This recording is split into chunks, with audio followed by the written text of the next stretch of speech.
जा इहो मिल तटे ना मिली न त ऐसे ही रह देबू बिना खइले ई रानी जौन चर चर को मर दिए के बकरी बांध देल के हमरा के कुछ कुछ कर देले बाटे पापा किने बैठे के रोयो जा कैसे बुची आ मौसी मौसी का मौसी रे तू क्या हऊ तोर दीदी आयो केला कैसे हमरा जीजा इज्जत या लूट लेला नो दैया जीजा इज्जत तोर लूट ले ना ई का पेटवा में बम गोला घुसा देलन रे माई ओय हो विपत पेट से बड़ी का रे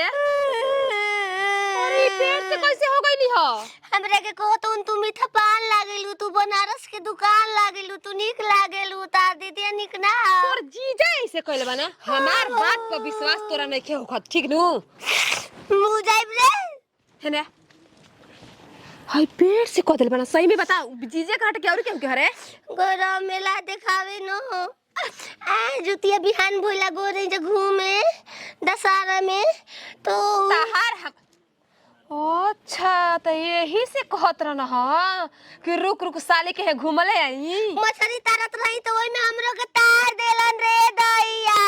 ओय हो इज्जत हमर माई और हमर बियाह कहां होई के करी रे त तोरा पहिले ना कह के पूरा टांगा गइलु तब तू कहलु ह नहीं भेजले बियाह की जीजे से बियाह कोली हो हैं हां देख बुचिया हमार मरद तो वैसा ना हुआ लेकिन तू कहत ना फिर भी हमारे यकीन नहीं होत कि कहते नहीं हो सकेला कौन मरद के मन फिसल जाला हम जीजा से बियाह करम जीजा ए जीजा अरे नहीं खान रे हैं नहीं कहां खान बारन तू घर में रह उनकर खबर है मेरा हमरे तन तू चल घर में आराम से बैठिए चल अंडा बाबू खाइल बा अंडा तोर भुखाइल बा चल हम खाने दे तनी अरे बताव हो पागल बहिन देख नाती यही से 15 दिन पर लेके बाइक धौर चलत रहना ससुरारी में ए बेरा आवे त बाजारे से ना उनका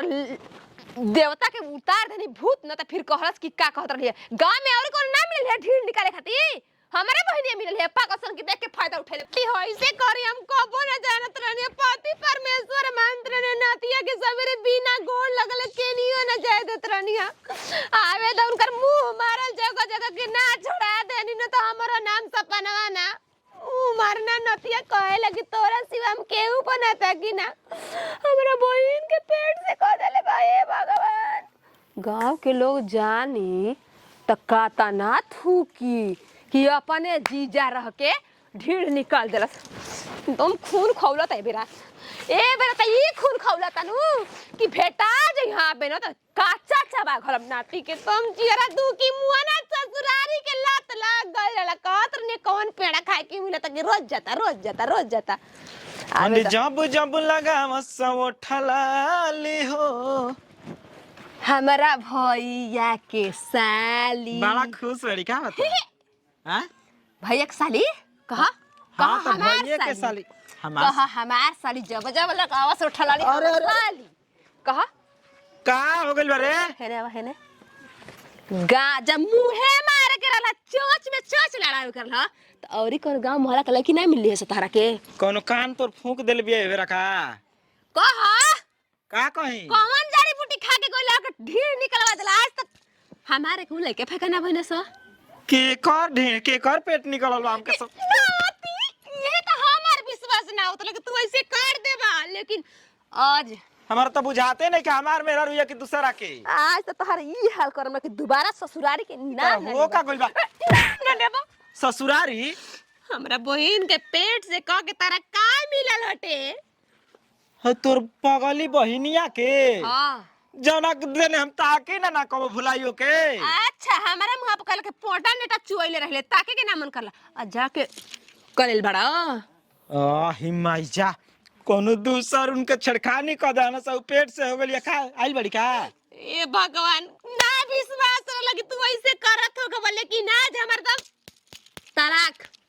तलाक चला तलाक ये कर अरे तलाक लो तब पति परमेश्वर बनाओ कि तू तो के देवता बड़ा लात के देवता बड़ा होने दी लात के देवता बड़ा लात के हो मेरा आरू या कि खल जा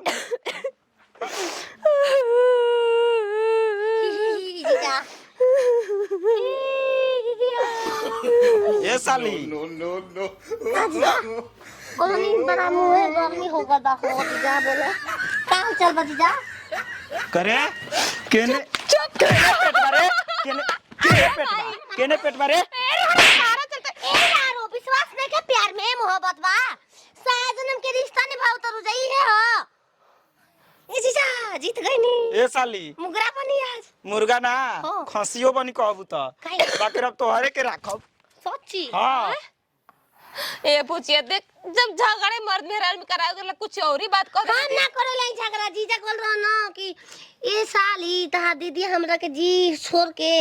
ए जी ना कहले का कहले तो हम अरे। अरे ना कहत रहनी है ई कहले रहनी ना कि मैं मेरा तो अपना मर्द के नतिया कहली स हमार मेहरारू ई कुल ना कर सकेले हां बकरी बदला ले लेलू सही सच्चाई एकदम सामने लिया देलू ए जीजा